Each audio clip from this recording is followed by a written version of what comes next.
however much you want to peel the onion, black, white, yellow, skin, whatever, it's all that we're all doing the same thing at the end of the day, which is awesome. I'm your host, Sha Hurley. Each week, I invite a conscious leader in tech, sales, and beyond to share their inner journey, how they overcome obstacles, how they achieve success while staying true to themselves, and above all, what makes them human beings. I hope those authentic conversations serve as an inspiration for you as you continue your own inner journey of self-discovery, healing, and mastery. Hi, Josh. Hey, Sha. Welcome to the show. I was struggling in terms of how to introduce you because, I was in Excellent for a month and you and I met there. And I think it was the third week that I get to know that you also work in tech and Zoom. But before that, I think all the exercise practices we did were we just dive right into the shadow work, ego, and, some of the darkest stuff that we normally do not talk about to strangers. So I'm like, should I introduce Josh as someone who also works in tech or something deeper? Because I've seen your transformation being a month and excellent, but I'm going to turn it over to you to have you introduce yourself. How would your higher self introduce yourself? I appreciate it. Thank you for having me on, Sha. What I would say is we're all just human beings. We're all just spiritual beings at the end of the day. I don't I think it took 3 weeks for us to talk about work because I don't think about it 24/7. That's not who I am. It's a part of who I am, but it's not my full being. So I'm just whenever people ask, what do you do differently? I don't do much differently. I'm just a normal human being, going through the same journey everybody else is and trying to figure it out. Yeah, we're all trying to figure out our way till the day that we can't breathe anymore. Exactly. And then maybe you do it again. Who knows? Yeah, do it again. Curious. The first day I remember when we arrived at Excellent, JJ, our lead, asked us one question: what is the essence of ourselves? I can't remember your answer, but maybe you can share with me again and then, the audience who are listening or watching. What do you think the essence of yourself is? Yeah. So when you think about essence and things like that, you think personally for me, the first word that comes up is root cause. What am I when everything's gone? Who am I? And I would say, back to kind of what I said before, is very spiritual being. We're all just really curious. I think when we peel back the onion, and I think we'll talk about ego and how we view reality and things like that in a little bit. But when you really peel back the onion, we all want the same things. It's kind of funny. We just say it in different ways. So I personally think essence is really just finding your spiritual self and really going there. With JJ, I don't know, and it's all good. He was saying something like, does anybody have any challenges or fears, at Excellent? And of course, I'm the first one. I think I was the first one, maybe the second or third to go. And I was like, no, I don't at all. And everybody else had something, their shadow self or their shadow work. And JJ, I think, was saying, when generally, and I don't think this is always the case, but generally when you're going into something with, a goal in mind to grow, it's difficult and there's a lot to be fearful of. But I don't know. I don't think it's me being cocky or anything. I'm excited to unpeel the onion, of myself. And I think I just wasn't scared. I think there's a great quote by some guy who says the only thing you have to fear is fear itself. Because everything else is just fear. It's just what we make it. And then, what happens in our head is so much bigger. So I just was like, no, let's do it. Let's go. And you're so right. We got very vulnerable very quickly. So that's why I was like, all right, we're going to do this. Yeah, I remember that conversation in the circle. We went one by one, and then each one of us was being asked, what is the fear? What is the challenge? And I think you went 2% ahead of me. So I had a huge list of fear and challenges, one of them being, what if towards the end of the program, I do not get what I wanted? The very outcome-based thinking. And so in that moment, I'm like, how come this guy, Josh, does not have any challenge and fear? I need to talk to him. I don't know if it's because that you are not being vulnerable, or is it because you get to a point where you just do not have any challenge in that point. Because in my mind, everyone has their challenge. There's got to be something that keeps you up at night. So, and you're so right. To be honest with you, I would say like my life habits are challenging. Am I scared of it? Am I fearful of it? I wouldn't say that. And I think, to your point, when you get outcome based instead of desire based, like you have a time limit. You have to do things in certain time. And then the pressure all gets there. And then the stress because you haven't hit the goal that you've made. To your point, I will say like, I don't know when this happened. I want to say it was around like 2021, but not like any specific event. I don't care anymore because I think like a lot of little things we put on ourselves like don't matter. They just really don't. So I knew at Esalen I was going to get whatever I could get out of it. And I knew like effort wise, that was going to be 100%. I knew like open-mindedness wise, that was going to be at 100%. So as long as I can control that, I was excited for the outcome. I just don't know what it is. That's so beautiful. I think it's such a beautiful way. There's this sense of trust in terms of like whatever outcome that's going to be there, it's supposed to be there. And there's no way for me to force how the outcome is going to be. But I'm curious, how would you introduce yourself like 10, 15 years ago? Or maybe even when you first started to work in tech? Yeah. I just want to see the journey, the differences, because I didn't get to meet you at that time. Yeah, no. And a bunch of things I want to say too. I would say like I was more identity focused. Like I would say I'm at the military. I'm a grade A athlete. I have this, probably girlfriend at the time that I'm so cool about. But it's all like external things that we as a society agree are cool. But like what makes it cool? It's just that society thinks it's cool, not I think it's cool. So I would say like, personally, it's not ego is the enemy is the last thing to say to yourself, because you are literally telling a part of yourself, you are my enemy. Where do you think like out of all of yourself, you've learned to lie, you've learned to be jealous, you've learned to be manipulative? You are literally telling the part of yourself to do exactly what you don't want. So befriending the ego and just like being okay with the ego, I think is like really a big step here. And personally, I would say like, being outcome focused, at the end of Esalen, I have to have X goal. That is difficult because how many times have you gone into something, whether it's tech, whether it's family or anything, and I want to accomplish X and you think it needs, Y and Z, but really if you open your mind, it needs A and B to get to X, in a way. Like you have to really be open, whatever. I don't know about you, whatever. I think I went to Esalen for like awareness and clarity. And that was exactly what I didn't need. So the only way I could see that is like with my open mind. And then I was able to get to like a really good outcome as. But I think if I was like focused on, I need to be aware and I need to be clear all throughout, Esalen, I would have missed so many big and little things that really add up to like get a much better outcome, if that makes sense. Yeah, it does. If we're so fixed on the question that we need to get the answer from, like how are we able to get the message from the universe, whatever, like that we need to receive at a time? So I agree. I think that really aligns with how you introduce yourself. We're just a spirit being and there's a higher self. We're not just on this physical body and trying to be comfortable all the time, living in a huge house or buying a fancy car, and because we're more than that. And you had experiences working in military and you worked in tech and now you're back in tech and working on Zoom. So I wonder how your awareness about yourself and perspective and everything might or might not change your perspective or your memories about yourself in the past. I would say Esalen, and this is actually kind of crazy. I would say like yourself, almost everybody at Esalen, maybe like one or two other people, but I'm sure it's me, it's not the universe.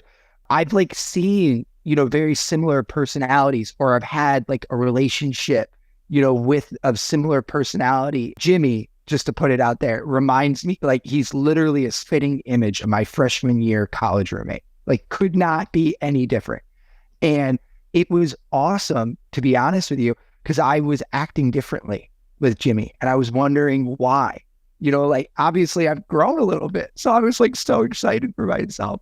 But, just like little things like, the way he says something or the way that, I try to connect with somebody or how I have to be heard and listened to and I have to hear if they don't hear me and things like that. It was awesome. But it really like at the end of Esalen, and I have a couple more, but it was like I fully knew that the universe has been conspiring to help me the whole time. Whether I liked it or not, there was always somebody here for a different lesson, in my opinion. And then I would say just looking back at like the Saturn return, I do think we have a very privileged time of being able to do nothing other than like look at ourselves at Esalen. And that did give me a lot of, I think like, I'm a Virgo ascending. I am so harsh, I think, on myself. And I think like I just need to relax and chill, but also, in talking about how Esalen's changed me, in my 20s, I thought by 29, and I'm about to turn 30 in March, I thought by 30, I'd be a millionaire and I'd have it all figured out and I'd be doing all of these things and I would have my jet and do all of that stuff. And I was willing to do, pay the price is what they say on that type of lifestyle. And I don't regret it. I don't think it's, something that's sustainable for 20, 30, 40 years, especially if you're thinking about growing a family and like being a good human being. So like looking back at my real estate career and sales career, I'm just happy I was able to choose a different path and find my own path instead of just be stuck, doing that. So when I came back from Esalen, the company I'm with is awesome. It is like the tech company is great. It's just, I'm not the tech company. So I am a, small little piece of a large wheel. So like, I just, right now with the way the economy is and the market and everything, I'm not doing as well. And I can share this, I've made President's Club every single year at this tech company because I'm okay at sales, hopefully. So I'm not doing well. I'm okay with it. I don't think it's my fault. I take responsibility for everything, but I'm not going to like, shame and guilt are the worst emotions in the world because they keep you stuck. They don't let you move forward. So do I feel shame or guilt about where I'm at? No. And I'm okay with it. Like I'm happy to be fully present in this moment. And like, that's all that matters. The next moment doesn't matter. This moment. So I think like just being okay and just like, I guess stress free in a way, like it's not as much stress. Like me 6 months ago, I would have canceled this podcast, to be honest with you. And I would have like, no, I need to be on the phone. I need to be making calls and like, it's me. Yeah. No, not doing it. I'm not doing it. Oh my God, Josh, I feel like I don't know why my tears came out. I think because my soul was so touched by what you just said. I'm seriously like, I don't know, like, why am I crying? I'm not sad. And I think you touched on something that I personally experienced because I was in sales myself. There's a time when I just prioritize the call and then do whatever that can help me get deals done and nothing else mattered in my life at the time. And you touched on how you show up differently with Jimmy. And it's funny because Jimmy reminds me of my mother. And I'm like, what? My mother is like in China, way away from here. I'm like, why did the universe put this person in front of me for the whole month when I just needed to rest and chill? And then I realized, to your point, that was an opportunity for me to heal my wound, my mother wound, in a way that I need to be responsible for that. Like I needed to reflect and think of how I could show up differently. Because I do remember, I think one check-in, Josh, you mentioned that you did not like when people talk at you. You would prefer people talking to you or connecting with you, because when people talk at you, they're just having a monologue. And that moment, I'm like, oh shoot, that was the reason why I get really frustrated at certain times when I try to connect with my parents, because they just talk at me all whole time. And of course I did not want to respond to them. But why did I get so frustrated? And I then realized there's a one layer deeper if we talk about peel the onion. And because I sometimes show up that way, I sometimes talk at people, my husband, and he does not respond to me because I'm talking at him. In the moment, I did not realize I was talking at him, and he did not respond to me, and I blame him for not connecting with me. So I started to notice the role I play in certain situations that I do not like.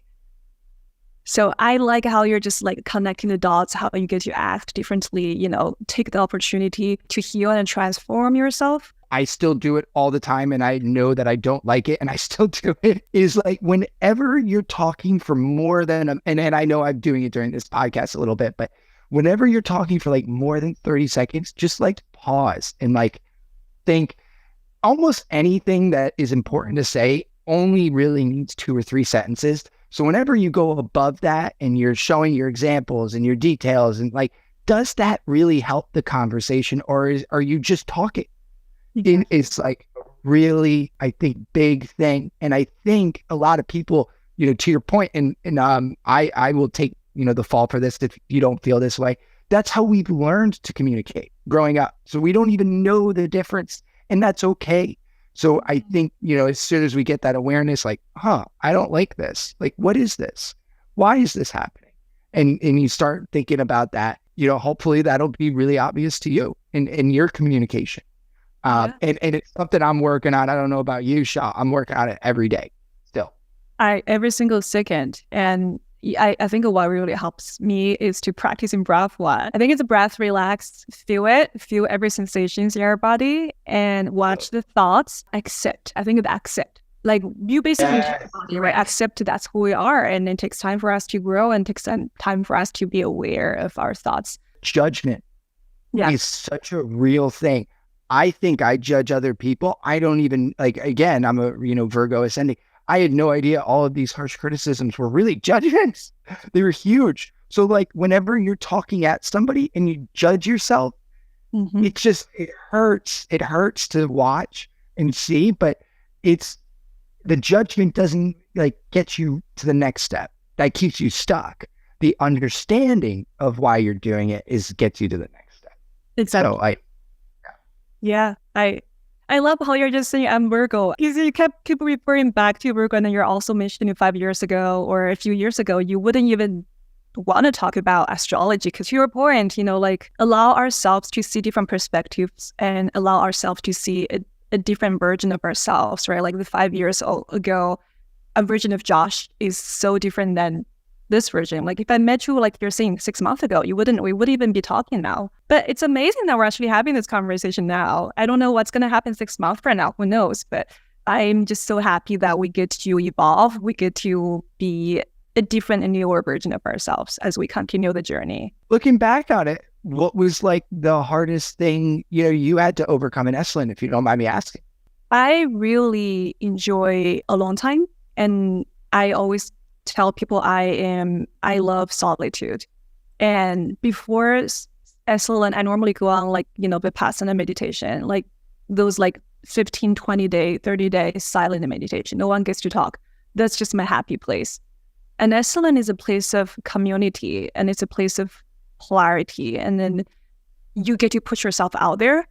I think by doing that, you expose yourself in situations and opportunities for conflict and triggers. And like, I think you even mentioned that a few times your button were being pushed, and people who push your button might not even be aware of it. I think that's how I experienced it. So I started to think is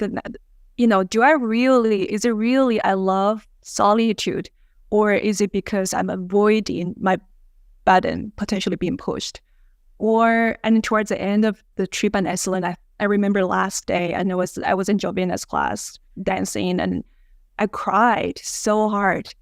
And that moment I realized I was holding back because I did not know how to part in a healthy way. Because when I was 7, my parents divorced, and I had to say goodbye to friends, and I moved around and boarding school.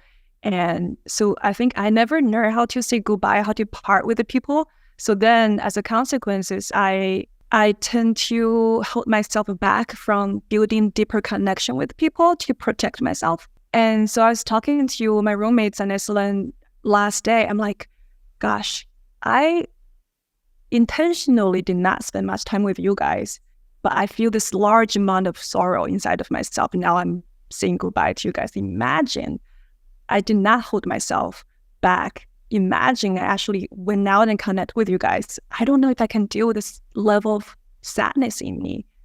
But I think if I allow myself to do it, and then I think that's maybe the next level of growth I need to step into, to feel the aliveness, like to feel how it feels to be a human being, like the connection, and not to be afraid of it. But I think the button being pushed, I would be curious about you, because I think you mentioned that a few times your buttons were being pushed and people don't know about it.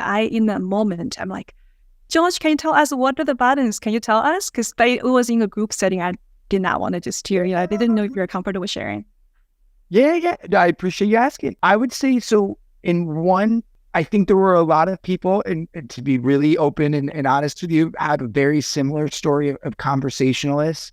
And I think me saying that to the group of the talking with, I know it changed like in 2 seconds. First, I think that says something about the group because they really care and want to adapt quickly. But that for the first like week and a half, that was difficult because in my job, Wait, hold on. Sorry to interrupt you. You said the first week and a half that was difficult for you? Yes. That's why I was like, okay, I can't hold this back anymore. I have to let this out. I thought that you were in your honeymoon on the first week. I guess you're in... So I was ignoring the, like stuff that I probably should be like, hey, can we have a conversation instead of, just being in bliss. But no, you're right. And to your point, that shows in honeymoon stages, things can be missed. Like awareness isn't fully there, and you see that in relationships all the time. So one in particular, and she doesn't know this, but when I was going at the feedback, I was saying we, and it was wrong. It is wrong. There's no doubt about it. We were doing we, and he stopped.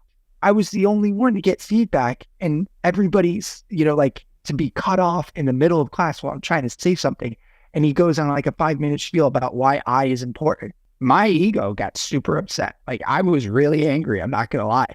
And it took me like a day. So one thing I've learned, and it's more of the hard way, to be honest with you, is when there's too much emotion, is to just chill, because you should be always at balance. So if you're too far to the right, that is the last place to act. That is the worst place to act. So I knew I needed a day. It took me a couple of days to really say something to him. And I think that was part of my work, is to be able to stand up for who I am. And that's okay. And I shouldn't be upset, or I shouldn't be fearful of Devarshi's reaction. Why am I a fear of who I am? So I think that was really big for me. And it took me, I was probably thinking about that for hours. Wait, hold on. You keep saying who I am. So who are you in that moment you're thinking? I'm upset. Or like not who I or how I feel. My state of being. How you feel. Okay. Shouldn't be upset with how, like, I shouldn't judge how I feel. I should be and allow it to, breath walk, feel it fully. And be okay with that. And that was not me, 3 months ago. The me 6 months ago would have, no, this is the emotion you feel, because this is what you're supposed to feel. And I'm like a robot. Oh, wow. So a few months ago, you were not able to feel the emotions. What did you do back then? Like if the specific same thing happens. Compartmentalize, forget about it, try to switch it with a different emotion, say that's not what happened, tell myself I'm wrong. How could I feel that way? And that's not right. So you would judge yourself in the past, but now you would notice your feelings, your sensations, and move forward. Act properly. Yes. Yeah. It takes a lot of courage. And you're right. If you do not act there, you might just accumulate the resentments for a period of time till one day maybe we stay together for more than a month. Maybe one day it's going to explode. We're not. We don't know. But I think that's how the emotion works. It explodes every time. Different areas of life. Like I'll play basketball and I won't hit 3 shots in a row. And then everything else that I've been thinking about that's bad about myself in the last 6 months will come out, Yeah. So it always does come out. It's just, yeah. That's such a good awareness. A lot of people do not, do not notice that, because sometimes you're like, oh, why are you so mad at this little thing? But it's really not about this little thing that gets you mad. It might be just something happened 6 months ago, and then you're still, because you're holding on to them still, even though you're in denial, thinking, I moved on already, but no, not really. And that's the definition of a trigger, in my opinion, is something that you thought you were okay with, and you thought you moved past it, but as soon as that type of stimulation comes back into your environment, you're triggered. Wow. Basically, just something happened in the past, and we did not have the tool, or whoever, I'm like so cautious of myself saying we now, thanks to the past. Shout out. Yeah, shout out, huge shout out. And we did not know the tool, how to handle when we're just being triggered or emotions being charged, and we keep it inside. And now we're in our, I don't know, late 20s, 30s, 40s. And then if we're lucky enough to learn a new tool to work on those stuff, it could be really healing. And then moving from this point, because you and I were just talking about now, every single moment, we get to feel our sensations. And so hopefully we don't get to accumulate those sensations or triggers. But we don't know, we're still a work in progress. We're going to just keep working and noticing that. I think this whole part of working, practicing, and it's called being human. And that's such a beautiful thing to me. And it's like, however much you want to peel the onion, black, white, yellow, skin, whatever, it's all that we're all doing the same thing at the end of the day, which is awesome, in my opinion, because we're all on the same journey. It's just, which part of your journey are you at? And it makes no sense for me, to look down at somebody. That was you. That was literally you at some point in your life. Exactly. Like, it's just entitlement. It's tough. It's a tough emotion. My reflection was, sometimes we look down on someone. If we judge someone else, likely, I'm not saying 100%, likely there's a possibility that we're still not accepting the part of ourselves, and that's being reflected on that person. So, for example, if someone was judging someone else in such a harsh way, and then I started to judge that person, for me in that moment, I was not accepting the part of me that's still judging people. So it's easier to get mad at people. It's easier to say, hey, you should not do it. But it's more difficult for me to turn inward and say, hey, there are times I judge people. I think when I first worked in Google Cloud in sales, and I was the only woman on the team with the 11 white male, and I shared that with you. And it's funny because I think in tech companies, they're all trying to improve their diversity situation and try to hire more women, and try to hire people with different backgrounds, which I think is a great initiative. But sometimes I feel like it put such a giant focus on the differences between genders. Oh yeah, where there's a gap, we need to fix the gap, so we need to hire more women. I think I then got guided into a direction where I feel like we're just so different. White males and women, Asian women are so different. And I intentionally start to judge white males on my team. If any of you are watching, like, we can have a talk, a nice coffee chat. She's different today. I'm different today from 5 years ago, 7 years ago. When that time, I would judge, how people would just go to lunch without inviting me because guys talk about guy stuff. But I would feel excluded.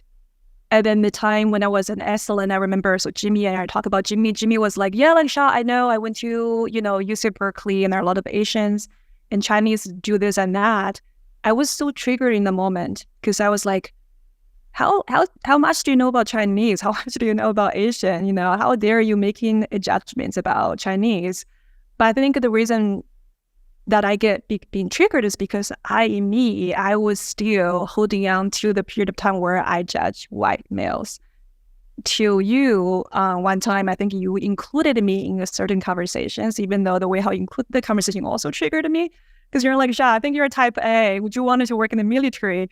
And in that moment, I'm like, why did Josh ask me that? Why did he just make that assumption I'm type A? But then later on, I was reflecting, like, wow, Josh was really trying to include me in that conversation. So I did not feel left out, and I feel so grateful. And that also helped me to change my perspective about why male, the assumption that I made 7 years ago. And so that's why I'm like, universe puts people in the same environment for a specific reason, if we're open to that reason. Exactly. Yeah. And I totally agree. And I would ask you, what's judgment in your mind? I have a definition, so I'm just curious. What do you think it is? Yeah, I don't think there's a right or wrong answer. I think maybe audience, whoever are watching, they have their own definition, and then just, it's okay. I think we all share, and that's, to me, this is actually what makes us human. I think it's a self-projected trigger. Okay, you just tell me your definition. All judgments are self-projections, and they're triggers 9 times out of 10. But there are self-projections. So think of your last trigger, the white male. Like, with all due respect, Shaw, if it's okay, I personally, and I'm assuming here, I don't know, I'm going to assume that it has something to do with you. And maybe you don't feel comfortable in the group. And that, and that's what you see. So you're going to keep judging how uncomfortable you are in the group. And then I would say, to be really open, if it's okay, whenever I blame, I know my ego speaking. Because I am in control of everything. And I take responsibility for everything. The second I don't take responsibility and I'm called helpless, which is how the victim mentality really comes, is blaming, is through the ego. So the more, and just for anybody listening, the more you blame, I would just ask you to think about it. Like, is it really that person? Or are you creating your own reality, which is what we all do? Yeah. So as soon as you start blaming, and for me, I go, oh, I'm doing it. And I literally just chill. And I'm like, okay, so what's going on here actually? And I start looking at objective reality. Because objective reality is black and white. Objective reality says there's 2 people on this video. Objective reality says this video has been going for X amount of seconds. So it's all the quantitative things. That's where I go because my subjective reality is in my brain. And I can't, it's always going to change. But everything starts in objective reality, and then it comes to subjective reality in your own head. So, I just look at what did actually happen. So, Shaw, I reached out, and we started a conversation. That's it. That's objective reality. Subjective reality, said that, hey, this white male is really inclusive. And that's great.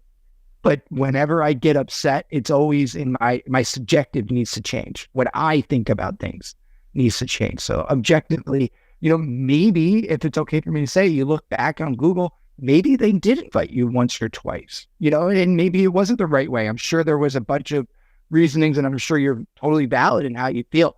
But maybe, you could have changed that. Like you did have more control of those situations than maybe would be my guess.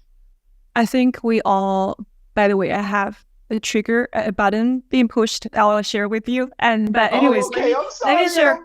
No need to apologize. But I love your sharing on this objective and subjective, because I think if we're not aware of this concept, we might constantly get into a black hole of thinking that we're the victim. Or I think essentially in my word, I sometimes, maybe this is me being a perfectionist, I just sometimes wanted to live in ideal world. Everyone acts perfectly, everyone do their healing work, and then we just all being happy and joyful together, but that's not the reality.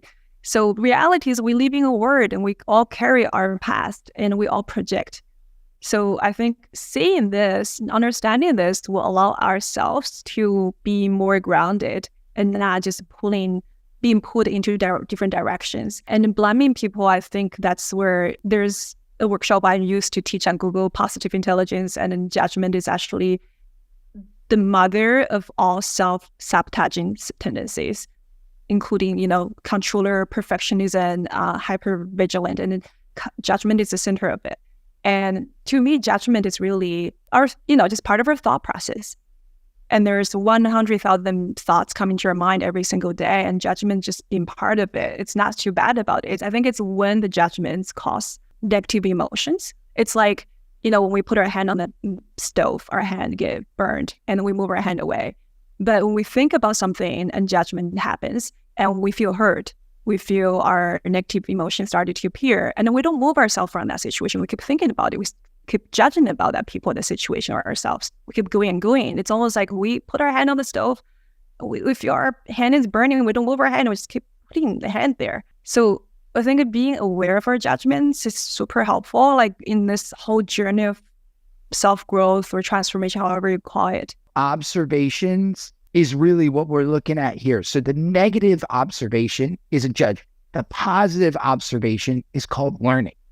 So it's really like which way do you want to go? So we're always observing, but to your point, we're looking at it differently. So I totally agree there. Seriously. Yeah, I agree. It's a matter of how long do we want to linger in that negative state of emotions? And you use the word, like, is it helping me to move forward or not?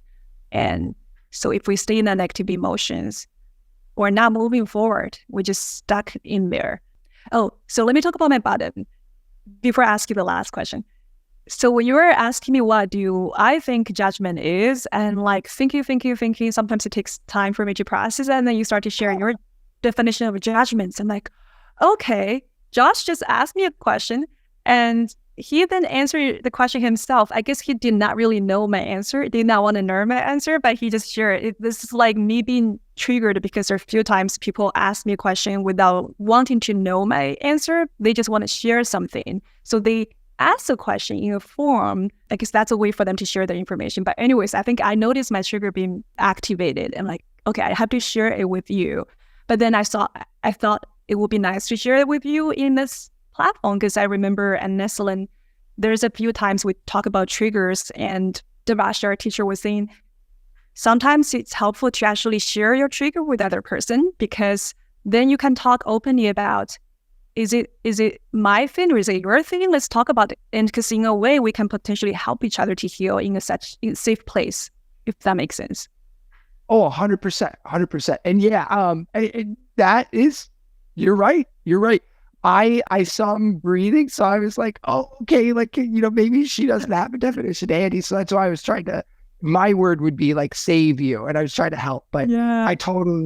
I see where you're coming from. I will say that. So I would, if I had to do that over again, would I do it differently? 100%. Thank you. I love that. I do that sometimes too, because I think I had my own expectation of how certain conversations would go. For example, if I ask a question, this person will start to answer the question. If that person does not, then maybe I might think that person is not ready for this. And then did I put this person in a difficult spot? Or, okay, let me save this person. But I love how we're just unpacking like this conversation in a way that's, to me, I feel super safe with you. I feel zero judgment. Zero. It's awesome. Thank you. What do you think makes us human being? When you think about that, what's the first thing most people do? And it's okay, they want to compare. And what makes us different is what I think personally. I think with animals and human beings, we have the ability to think.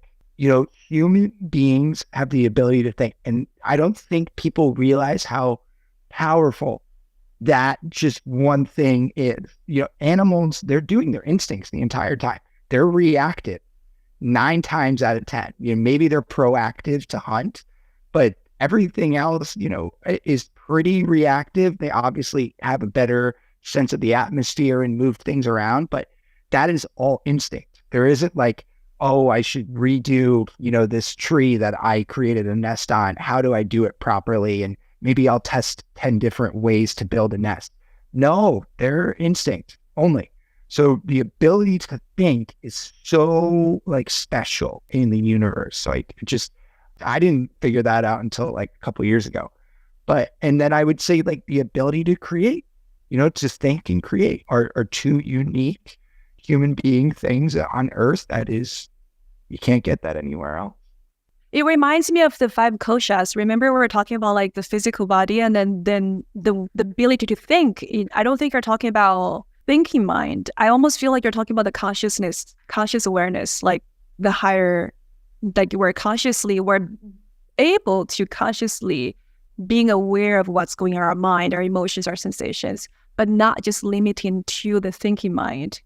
Is that what you're trying to? Well said. Yeah, that's exactly. I don't think I can answer that better. So I'm not going to say anything after that.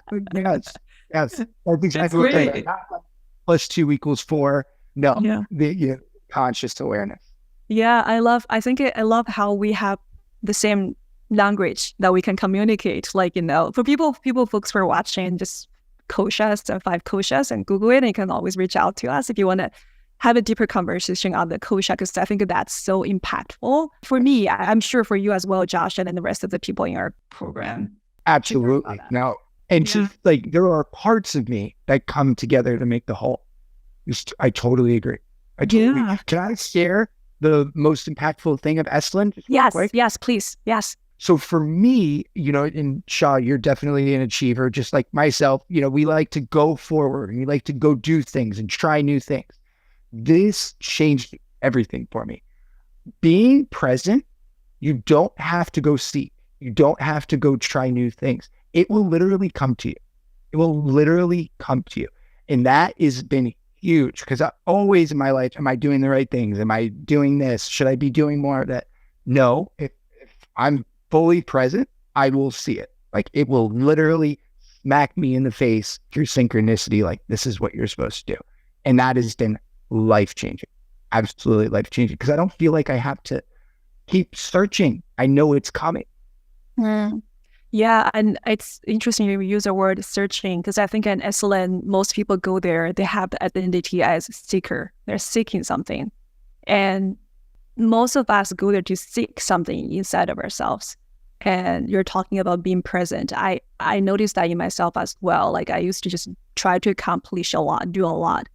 And now I'm learning to find the balance between being and doing, which has been very challenging. And the moment when I'm not doing anything and I started to question my own worth, because when I used to work on Google, my worth was so attached to the amount of money I make, the amount of promo I get, all the awards, peer bonuses and all that stuff. But now I'm in the process of learning about what is my real worth. And I noticed one time when I was studying my meditation, and this one idea pop up, and just a message for me, just saying, Sha, like your worth is your pure presence of loving and kindness. And that's it. Sometimes, of course, I got pulled out of that grounded energy and thinking, oh God, I need to make more money. I need to go out there and do more. And then I think the beautiful part is like noticing that and pulling myself back to the pure presence, especially when I'm with someone or not with someone, when I'm just by myself and being in my presence. It's a constant practice. It doesn't come overnight. I'm still practicing. I believe you're still practicing it. Now you're... Oh my gosh. Yes. Yeah. If I could be really open with you and share that I have and all these tech guys are going to, maybe girls too. This is something that I do. This is like really bad. The more I'm present, and to your point, I really like how you said that being and doing are two different things. I need to be okay with being. I'm too used to just doing. So learning how to just be has been, that's I wouldn't be here without, the presence. Looking for the state of being in the state of doing. So they seem to be different, but somehow we can find a being in the doing. And I feel like that might be a lifelong practice for all of us if you're on the journey, but I think it's a fun practice to have. And it'll be nice if we share with each other, like, at some point, hey, this moment, I had this new insights that helped me to get into the being mode, or like while doing something. So for people who are on the same journey for personal transformation or going inward, what is the one question that you would gift them as a question for them to dive deeper or just learning more about themselves? Oh, that's a good one. If money wasn't a thing, what would you be doing? And I think you really find the person's purpose very quickly there. What would you be doing if money was not a thing? I would be doing Esalen. If I could build an Esalen right now and get all of, I would be doing that. How about you? Yesterday I went to Yuba River to celebrate my birthday, and there's a moment I was swimming in the river, got out of the river, and was lying on a huge giant rock, sunbathing. And I was looking to the sky. I'm like, this is just perfectly where I wanted to be. Nothing else. nowhere to go, nothing to do, just here. And so if money wasn't a thing, I think I'll just be in nature. Like, there you go. I feel like I've been called to like be a teacher. So I know I still have some time and things like that to learn, but I'm excited for that. yeah, I just like, I don't need anybody to tell me what to do. I'll wake up and do it, type of thing. I don't need any motivation to teach somebody. that's amazing. I think if we are able to quiet our mind, we all can hear that inner voice, that calling. But when we're still busy and just being on the autopilot mode, we're not allowing that voice to come to us, the calling, the dharma and your path. Any last word you have for the audience before we say goodbye to each other and then we're going to stay connected? Oh, of course. I would just say, like, if you're truly seeking something, you will find the answer. So if you're ever upset, like, I don't know this or I don't know that, you got to ask a different question and you'll get the answer eventually. Just keep looking, open your eyes, open your heart, and open your ears, just receiving the message. I love that. Thank you so much, Josh, for being part of the podcast and show. Well, thank you, Sean. You've been awesome. I appreciate you, seriously. Thanks for listening. If you are a conscious leader in tech, sales, and beyond, check out my free Soul Scientist community at shaharda.com/community. Sign up if you resonate with the message. And if you enjoy the show, don't forget to subscribe and share the show with your colleagues and friends. I'll see you next week.